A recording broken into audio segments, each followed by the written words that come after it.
Ya, selamat sore dok. Gimana Ya, keadaannya? Sehat dok? baik, sehat, terima kasih. Ya, kalau kita ngomongin tentang mah nih, kayaknya berapa nih dok? Kira-kira presentase pasien mah yang sering datang ke dokter Ramli deh. Iya, jadi kalau MAH itu kita sebutkan dengan suatu kumpulan gejala ya. Jadi di kedokteran kita sebutkan dengan dispepsia dan salah satu penyakit yang paling sering datang ke dokter praktek, terutama penyakit dalam adalah ya dispepsia ini. Ya, Ya, jadi di rata-rata paling sekitar sering ya dok ya. 30 sampai 40%, betul. Wah, jadi hampir setengah nih. Jadi yang teman-teman yang datang ke penyakit dalam itu biasanya dengan keluhan mah atau dispepsia itu. Nah, kali ini narasumbernya adalah Dokter Kara Ramli, spesialis penyakit dalam. Saya izin perkenalkan dulu dok agar teman-teman di Spill ini tahu nih ya, Dokter Kara Ramli ini menamatkan kedokteran umumnya di Universitas Gadjah Mada, kemudian melanjutkan untuk spesialis penyakit dalamnya di UNER Surabaya ya dok. Dan sekarang bekerja sebagai dokter penyakit dalam mulai dari tahun 2006 di Rumah Sakit Adi Husada Undaan Wetan, Surabaya. Jadi nanti selama webinar ini berlangsung, bagi rekan-rekan yang ingin bertanya ya, ataupun mau konsultasi terkait keluhan mahnya, boleh titip pertanyaan di kolom chat dan nanti akan saya bacakan. Nah, tanpa memperpanjang lagi nih dok, jadi mungkin rekan-rekan juga udah nggak sabar ingin dengar eh, materi yang akan disampaikan oleh Dokter Ramli. Saya persilakan dok untuk waktu dan tempatnya. Silakan. Ya, terima kasih. Saya coba share screen dulu ya. Oke. Sudah terlihat ya? Sudah dok, silakan dokter. Iya, selamat sore Bapak Ibu semua. Eh, Selamat berpuasa bagi yang menjalankan. Semoga puasa kita dapat berlangsung lancar sampai dengan kesudahannya tanpa suatu gangguan apapun ya. Nah, salah satu gangguan yang bisa mengganggu eh, berpuasa kita adalah yaitu gangguan lambung. Gangguan lambung itu bisa muncul pada saat seseorang berpuasa, baik walaupun sebelumnya belum pernah sakit lambung, terus bisa menjadi sakit lambung pada saat berpuasa, atau yang sebelumnya sudah ada sakit lambung. Sini kita nanti akan melihat sakit lambung seperti apa sih yang eh, masih memungkinkan kita untuk bisa berpuasa, atau ada gangguan lambung yang pada saatnya memang eh, diharapkan untuk tidak berpuasa ya. Eh, Kita akan mulai dengan eh, ayat yang memperlihatkan bahwa berpuasa di bulan Ramadan merupakan suatu kewajiban ya bagi pemeluk agama Islam. Namun demikian Tuhan itu baik ya ternyata dan memberikan sedikit dispensasi ya. Boleh tidak berpuasa pada orang-orang dengan gangguan pada masalah kesehatan ya.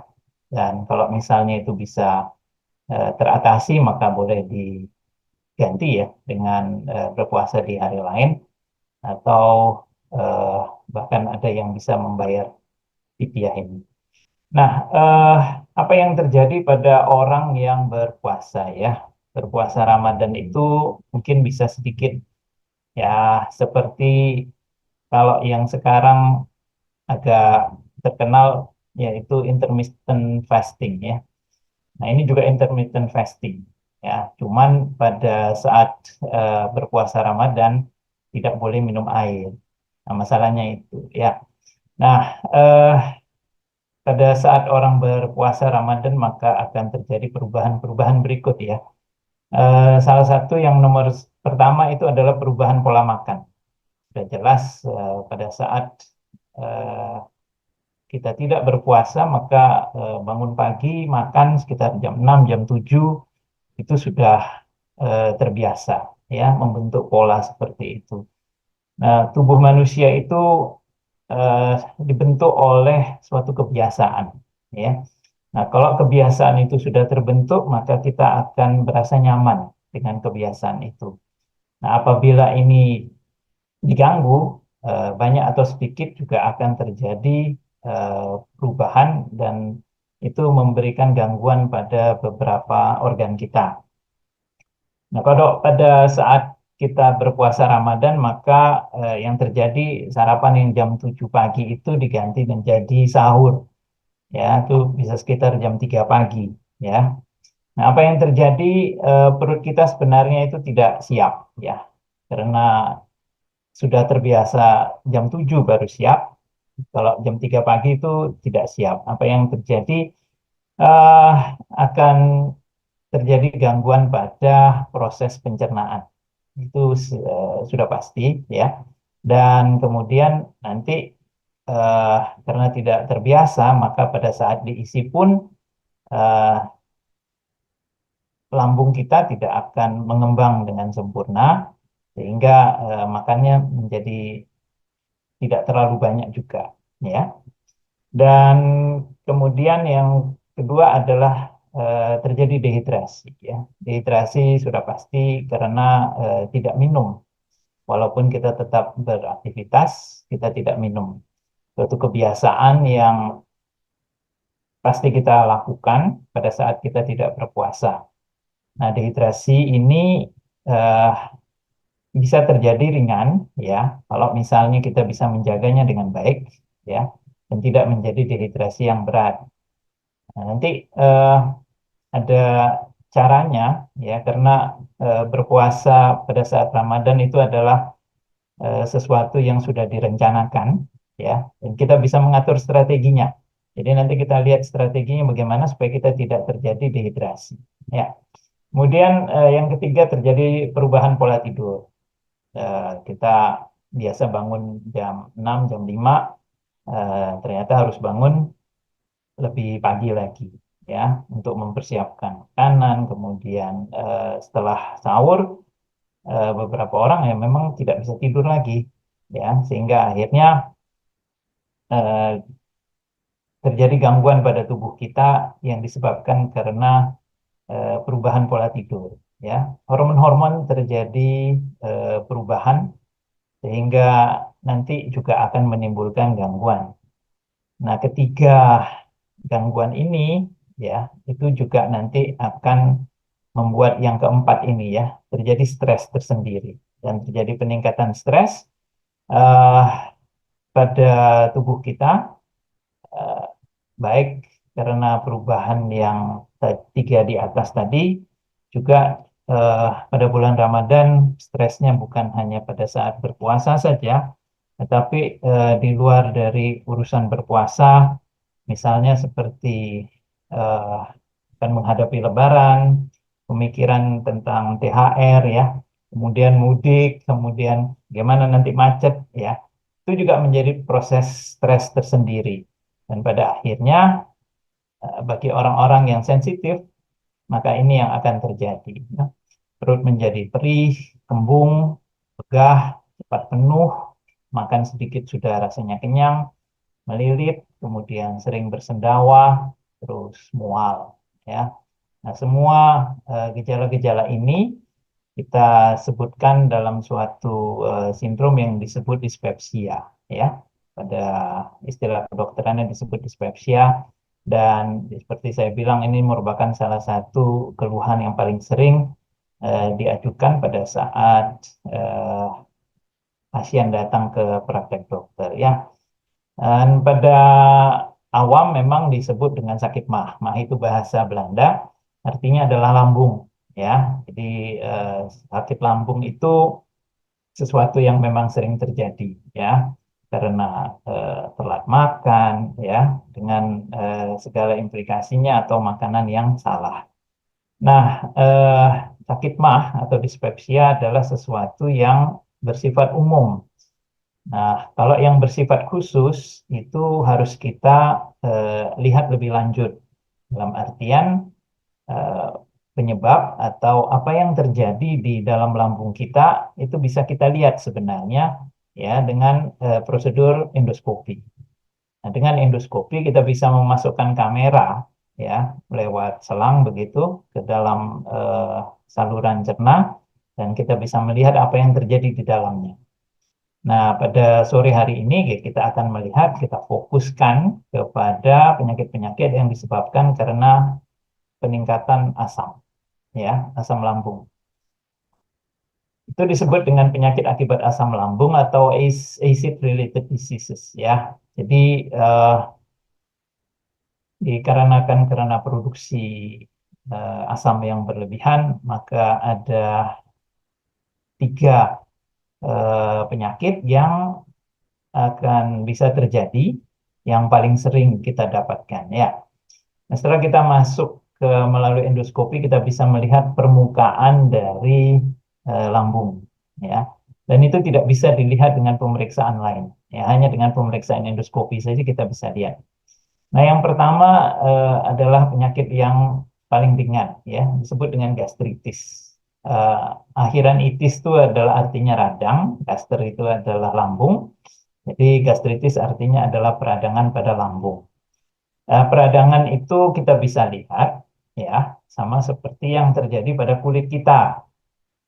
Kalau ada peradangan, maka akan terjadi bintik-bintik merah atau kalau di kulit. Nah, yang di permukaan lambung, di mukosanya juga seperti itu.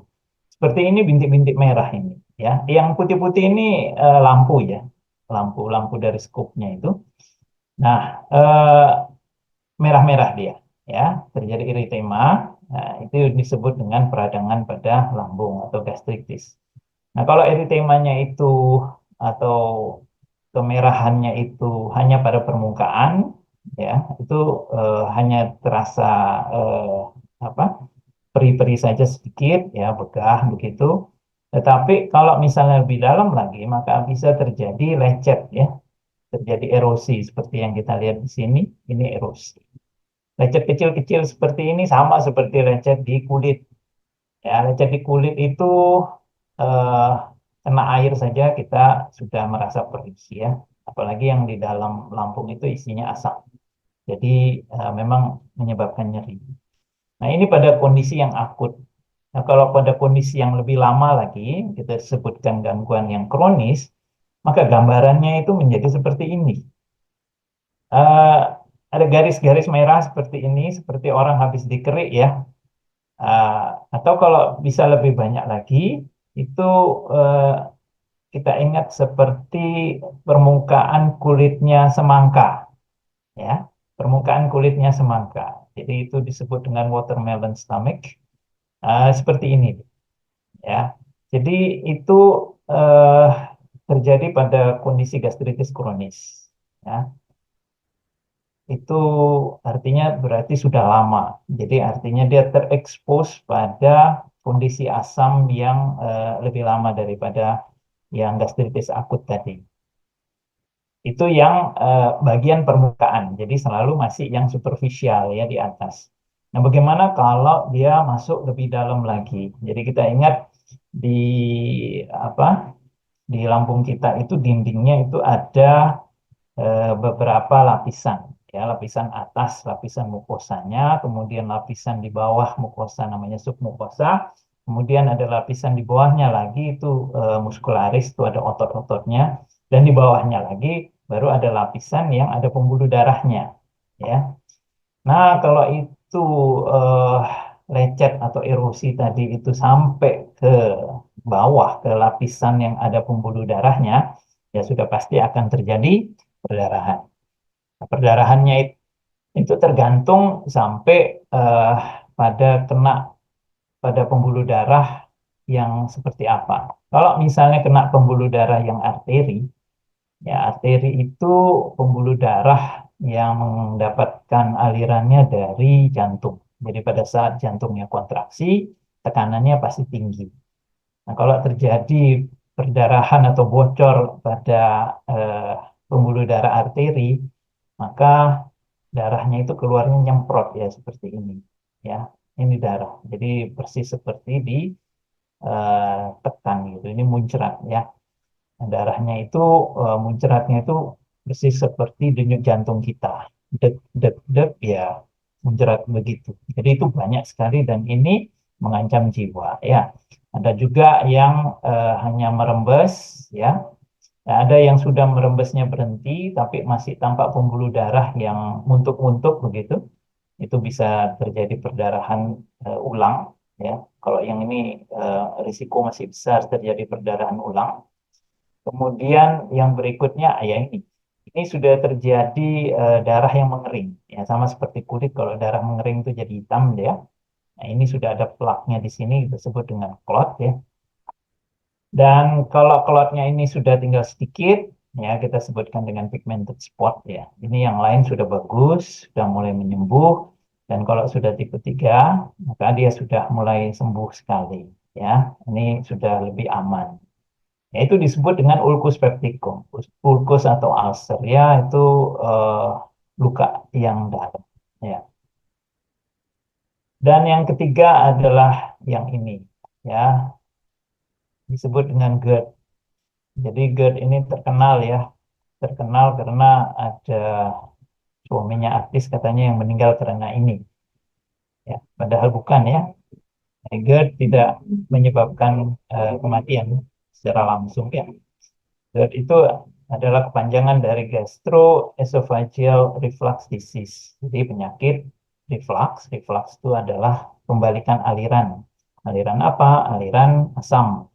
Asam itu seharusnya dari apa? Gaster atau dari lambung itu menuju ke usus 12 jari yang di bawahnya. Tapi kalau terjadi reflux, maka akan terjadi eh, pembalikan. Jadi dari gaster, dari lambung, naik dia ke atas ke esofagus atau kerongkongan. Ya, jadi ini gambarannya lambung. Jadi seharusnya asam itu turun sampai ke usus 12 jari di sini.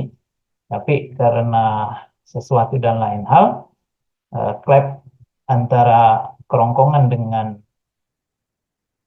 lambung itu terbuka, ya, atau lemah, sehingga isi dari lambung asamnya itu bisa naik ke kerongkongan. Dan di kerongkongan kita tidak diciptakan untuk tahan terhadap asam. Jadi kalau terjadi asam yang atau kerongkongan yang terekspos pada asam, maka akan terjadi iritasi di sana. Nah, iritasinya itu kita bisa lihat di sini sampai seberapa banyak dan seberapa lama ya kita klasifikasikan. Ini kembali lagi dengan endoskopi ya. Nah, kalau kita masuk ke dalam kerongkongan sampai di daerah ini akan kita lihat ya ini adalah lubang menuju lambung dan yang ini kita bisa lihat ada perubahan warna ya. Jadi yang di sini adalah mukosa atau lapisan permukaan dari esofagus masih. Kemudian yang ini yang sedikit lebih gelap itu adalah permukaan atau lapisan mukosa dari lambung. Jadi kita bisa lihat ada perbedaan ya. Jadi ini ada garisnya, ada batasnya. Nah, di batas inilah yang nanti akan terjadi gangguan kalau misalnya ada asam yang naik. Nah, seperti ini kita bisa lihat. Jadi dia seperti sorry, dia seperti cincin begitu, ya, ada garisnya. Nah, kalau misalnya ini terekspos dengan asam, maka akan terjadi yang seperti ini. Ini sudah mulai terjadi iritasi, ya. Jadi warnanya menjadi lebih hitam dan kemerahan. Itu yang kita sebut dengan grade A. Nah, pada saat grade B, kita bisa lihat iritasinya menjadi lebih banyak dan lebih panjang naik ke atas, ya. Jadi ini batasnya ya. Nah, kalau sudah grade C, itu mulai melebar. Ya, kita lihat eh, daerah yang teriritasi itu menjadi lebih lebar. Dan kalau grade D, keseluruhan kaliber dari kerongkongan itu terkena. Ya, nah, ini yang eh, parah. Dan ini seharusnya ini sakit sekali ya. Sebelum dari sini ke arah sini kita sudah bisa lihat di sini kan harusnya perih sekali. Tapi beberapa orang itu melewatkan ini dengan obat-obatan anti nyeri sehingga itu tidak terasa sehingga akhirnya menjadi jelek seperti ini ya.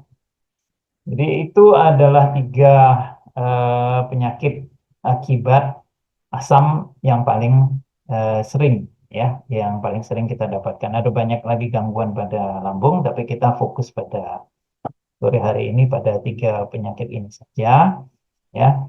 Eh, Sebenarnya apakah yang terjadi? Apakah semua asam itu akan menyebabkan gangguan? Nah, secara normal kan lambung kita memang perlu asam ya. Jadi kalau misalnya ada asam di lambung itu sesuatu yang fisiologis, sesuatu yang normal. Harusnya tidak terjadi apa-apa.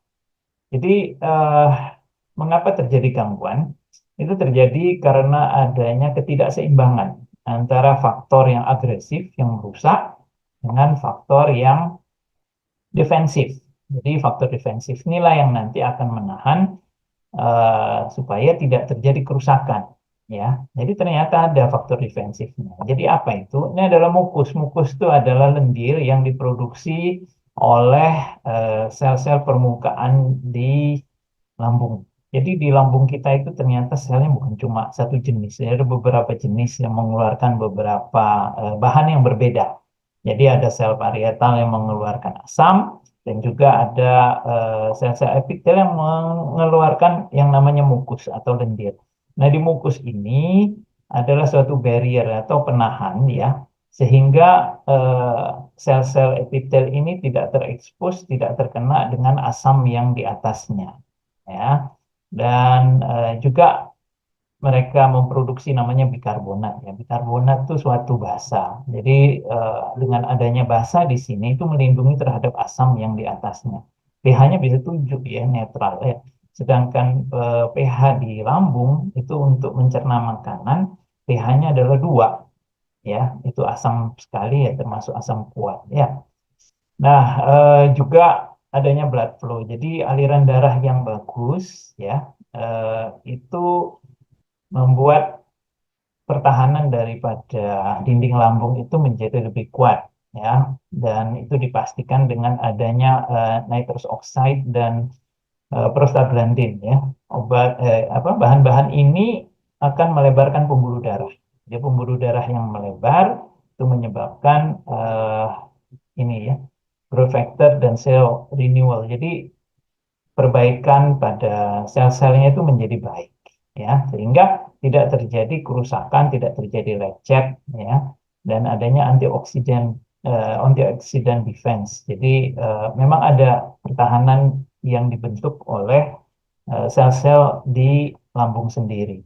Namun daya tahan ini akan kalah kalau misalnya agresif factorsnya ini ya, faktor-faktor agresif ya itu lebih kuat daripada faktor eh, defensifnya. Apa saja faktor agresif? Ini yang harus kita cegah supaya tidak merusak. Nah, kita yang fokus sekarang nih ya adalah satu itu stres ya, jangan lupa. Stres besar dalam artian baik fisik maupun psikis ya, dari pikiran. Kemudian yang kedua adalah NSAID. NSAID ini adalah obat-obatan anti radang, ya, obat-obatan anti radang. Yang gampang kita sebut adalah obat-obat anti nyeri, ya. Oh, ini sakit lutut dikasih apa? Obat asam urat, ya, obat rematik. Contohnya ya, asam mefenamat, kemudian piroxicam, meloxicam, ya. Eh, Obat-obat seperti itu memang menghilangkan nyeri. Ya, makin kuat, makin cespleng, makin berbahaya bagi lambung. Ya, dan makin dicari orang ternyata ya. Jadi makin cespleng itu yang dipakai dan eh, sudah ada beberapa yang karena mengkonsumsi obat-obat seperti ini, maka lambungnya menjadi bocor ya, dan harus dioperasi. Kemudian merokok juga seperti itu ya. Jadi stoplah rokok kalau bisa ya. Kemudian apalagi yang membuat gangguan pada daya tahan lambung kita adalah ini, kuman. Ada kuman namanya Helicobacter pylori. Kuman ini dengan eh, daya tahan tubuhnya sendiri, dia bisa hidup dengan pH di bawah 2 itu atau di atas 2 itu, ya. Itu dia bisa berkembang biak, dan ini potensi untuk menyebabkan ulkus tadi, ya, luka tadi. Dan kalau itu dibiarkan, ini pada disebut dengan kondisi prekanker, ya. Ini bisa menyebabkan kanker pada lambung, ya. Kemudian minum alkohol. Alkohol sendiri ya memang asam, ya. Kemudian ada proses-proses yang menyebabkan aliran darah itu menjadi jelek, ya. Kemudian menyebabkan daya tahan tubuh, daya tahan lambungnya itu menjadi turun sehingga terjadi luka. Kemudian bile reflux. Jadi ini lambung ini harusnya turun ke usus 12 jari, ya, disebut dengan duodenum. Nah, di usus 12 jari ini ada asam empedu. Asam empedu itu dibuat untuk mencerna terutama lemak dan protein, ya. Nah, begitu sudah masuk ke dalam sini, seharusnya juga peristaltik kita turun terus sampai ke bawah, ya. Ternyata bisa terjadi reflux juga di sini, ya. Jadi dari duodenum ini asam empedunya masuk ke dalam lambung lagi. Nah, itu menyebabkan tambahan kadar keasaman sehingga terjadinya luka. Demikian juga gangguan-gangguan yang menyebabkan eh, peningkatan sekresi asam, ya, peningkatan sekresi asam. Jadi ketidakseimbangan inilah yang nanti menjadi kunci terjadinya kerusakan. Jadi yang harus kita lakukan adalah mengurangi faktor agresif ini, ya, yang bisa kita lakukan. Untuk yang memperkuat eh, daya tahan, ya memang tidak banyak, ya. Tapi kalau bisa misalnya seperti berolahraga sehingga aliran darah menjadi lebih lebih baik, maka ini eh, juga akan menjadi faktor protektif, ya. Sekarang berhubungan dengan eh, puasa. Siapa saja yang masih boleh berpuasa, ya. Kalau gangguan lambung ringan, gastritis ringan itu silahkan, ya, masih bisa berpuasa. Dalam artian ya harus diobati dulu, kemudian kalau gejalanya sudah berkurang, maka silahkan berpuasa. Nah, apabila akan berpuasa, baik sudah ada gangguan lambung maupun belum ada gangguan lambung, maka ada beberapa hal yang perlu diperhatikan. Yang pertama ini hindari. Ya, hindari apa sudah jelas, semua orang juga sudah tahu, makanan pedas, makanan asam, ya, terlalu berbumbu, eh, makan cuka misalnya, cuka ini apa? Itu loh, kalau makan pempek, ya, nah itu kuahnya itu dari asam, itu cuka, ya. Kemudian merica, ya, itu semua akan menyebabkan gangguan lambung, ya. Semua sudah tahu, tapi ya begitulah. Beberapa ada yang memang fanatik terhadap pedas, ya. Jadi masih tetap makan yang level 5, ya, kayak Joan. Mie-nya selalu minta yang pedas-pedas. Kemudian hindari juga yang berlemak tinggi, ya. Jadi terutama pada saat eh, akan berbuka atau sahur, ya. Jadi eh, yang terjadi adalah minyak, ya, gorengan, keju, santan, ya, lemak hewan, ya. Itu sulit dicerna. Nah, apa yang terjadi kalau sulit dicerna? Dia akan berada di dalam lambung lebih lama daripada seharusnya. Apa yang terjadi lagi berikutnya adalah karena pengosongan lambungnya berkurang, maka asam itu lebih gampang naik ke atas. Ya, jadi GERD-nya lebih gampang terjadi. Kemudian yang kedua, lebih cepat terjadi begah. Ya, perut terasa penuh karena nggak selesai-selesai ini, nggak jalan-jalan nih ke bawah peristaltiknya karena ini masih belum eh, tercerna, ya. Jadi hindari itu, ya. Eh, Memakan eh, jenis makanan seperti ini pada saat sahur, nanti pagi harinya itu sudah perutnya udah nggak enak, ya. Kemudian minuman bersoda, soda itu menimbulkan gas ya, gas ya pasti cepat kembung. Ya, kemudian yang mengandung kafein, ya teh dan kopi. Apa yang terjadi pada eh, teh dan kopi ini, mereka bersifat sebagai eh, untuk sering kencing, ya, sering kencing. Nah, bahan-bahan seperti ini kalau kita minum memang enak, tetapi nanti kencing akan banyak keluar, dan kalau itu yang terjadi, maka orang pada saat berpuasa akan lebih mudah terjadi dehidrasi. Jadi hindari terutama pada saat sahur ya. Nah, terlalu manis atau asam ya. Eh, Sirup-sirup ya, es buah ya. Nah, itu tuh ada yang asam. Jadi eh, jangan berpikir bahwa kalau rasanya manis, asamnya hilang. Tidak ya. Jadi kalau makan jeruk, jeruknya manis kok, ini nggak asam ya. Reaksi kimiawi tetap asam, ya tetap asam ya, bukan netral.